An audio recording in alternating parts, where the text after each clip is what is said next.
Welcome to Tail Talk Grooming Chronicles with Hound Therapy, the podcast where we talk all things pet grooming, daycare, academy, and more. Hosted by Shannon and Tanya of Hound Therapy, serving pet owners across North Texas. We're here to share expert tips, hilarious pet stories, and the inside scoop on keeping your furry friends happy and healthy. Our motto, humanity over vanity. And don't worry, we don't bite. Let's get started. Who let the dogs out? Who let the dogs out? Ever wonder why your dog turns into a wiggle worm at home but stands like a perfect angel for your groomer? Shannon and Tanya explain the surprising psychology behind why dogs act differently depending on who's handling them. Welcome back, everyone. I'm Sophia Yvette, co-host and producer, hanging out in the studio with always amazing Shannon and Tanya with Hound Therapy. Ladies, you ready for round two? We're ready. All right. So today's question is one every pet parent has asked at least once. Why do some dogs behave beautifully for groomers, but not for their owners? Take it away. Well, I'm going to start with this. Groomers do not negotiate. You're not negotiating with your dog. Your dog pulls his paw, I don't stop. When your dog whines, I don't comfort him. We're working through it. We're gonna have a discussion about who's gonna win and who's gonna lose, and I'm not gonna be the loser in any of these battles. When your dog resists, you are not trying later. So we have to do this. It's kind. So I have toddlers, right? It's kind of like training your toddlers as well to make them civilized humans. It's the same with dogs. We pause when needed, but we don't quit. Yeah. And a lot of owners, oh, he doesn't like that, and you stop. Yeah. When your dog, when he pulls, you stop. When he whines, you comfort. When he resists, you just like, oh, here's a treat. I'm gonna try it later. That's not what we do. No. We're doing actual real life. This is gonna get done kind of a situation. Yeah. And we're gonna push through. We like to say that, your dog has you very, very well trained. We just don't fall for it. They know where the cookie jar is. Yeah. And your mom and dad, you're not supposed to do the things that they don't like. So that's why I get it all the time. They're like, "Oh my God, he did so good for you. Why?" Well, A lot of other things I hear is, I always tell him to stop, but then my husband gives him a treat. Or I tell him no, and then, he'll run to my wife, and my wife will give him a snack. So that's also why your dogs are overweight. there's nowhere here for them to run to. Yeah, as an FYI, treats aren't always the answer, but the dogs think that they are. So again, they have you very well trained, as well they should. This is our job is to do a good job for you and be consistent with the way that we're doing what we need to get done. And we want to do that for the best confident way with your dog, but we aren't going to do it in a give up situation. Energy matters more than you think. We talk about this a lot. We want to calm and handle techniques is what we do. We're not stressed out. We have done this a lot. So if your dog is doing something that makes you nervous, you stop. That typically isn't going to make me nervous. I see it all the time. So if your dog is, bitey or pulling away, I'm just, we're going to let him struggle and, we're going to count to 10 together and then we're going to resume. And So some of it is confidence as well. And we go over that in the student episodes. We're training the confidence into our students, but a lot of times that your dog won't like you to do it because you're not as confident as we are. I'm going to take the dog paw and we're going to do these nails.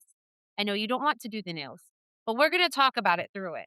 I'm going to talk them through it. yeah, these are their scissors. We're going to cut. Now, if I go in and I'm very shaky and you've got you're at your salon, your hairstylist, you're there and they're like, oh, I think I can kind of do this. I mean, hold on. And they're shaking and they're coming out. You have to cut my hair. You're going to be like, maybe we don't cut my hair today. We'll come back when you're feeling better.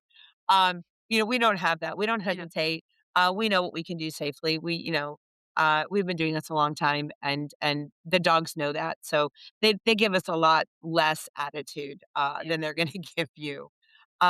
We provide a different environment than you provide. We're in a salon. There are other dogs here.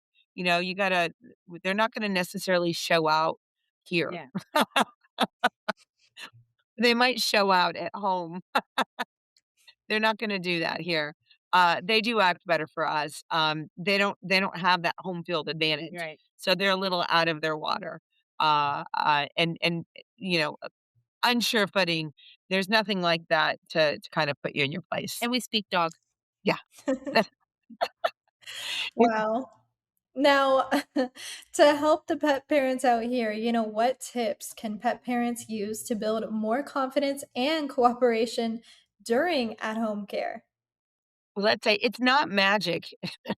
That we do here. It's muscle memory, and it's fun for us and it's fun for them. Yeah. So we try to create a fun environment for the dogs, and we use the high pitched voices when we need to, and the lower pitch. Hey, look, stop. That's not Yeah. appropriate voice when we need to.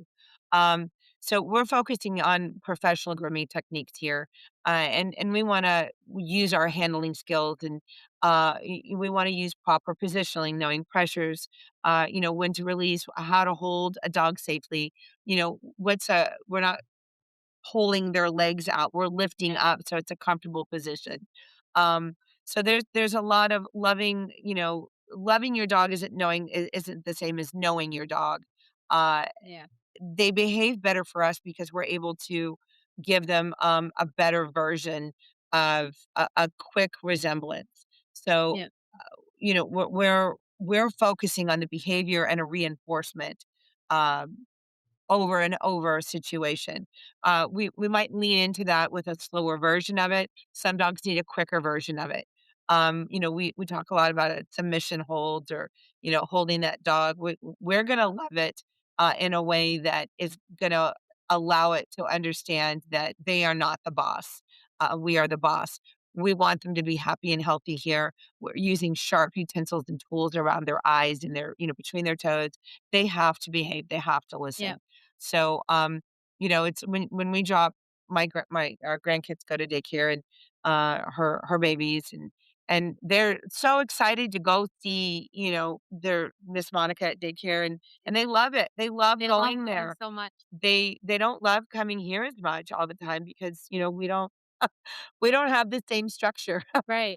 It's that not Miss you Monica. get to play all day. You have rules. So Hound Therapy has the structure that your dog Yes. needs and deserves. It's And at home, it gets love and attention, and they're two very different things. Yeah. There's not a wrong way to love your animal, and you can't have enough people, just like in your children's lives, and you can't have enough people in your animals' lives, your pets' lives, your pup, your cat. That there's not enough love that you can't go wrong with that. It's just different kinds of love. There's grandma love, there's grooming love, there's mom love, there's dad love, um, you know, there's God love, there's all these different kinds of love, and they're all given in different ways. So we try to be that concerning listen. We're hard love. We're the tough love. But when we're done, then we're all funs and Yeah. funs and oh my gosh, you're so cute. You smell so good. Uh, It's a good boy. you know, love, we're covered in pee. Wow, ladies, such great insights as always. Thank you both for helping these pet parents understand their pups a little bit better every episode, and we will see everyone next time. That's a wrap for this episode of Tail Talk with Hound Therapy. Ready to book your pet's next groom, daycare stay, or grooming academy tour? Call us at 469-367-0009. That's 469-367-0009 to schedule an appointment. Or visit us online at www.houndtherapy.com. Serving North Texas with expert pet care. Until next time, keep those tails wagging.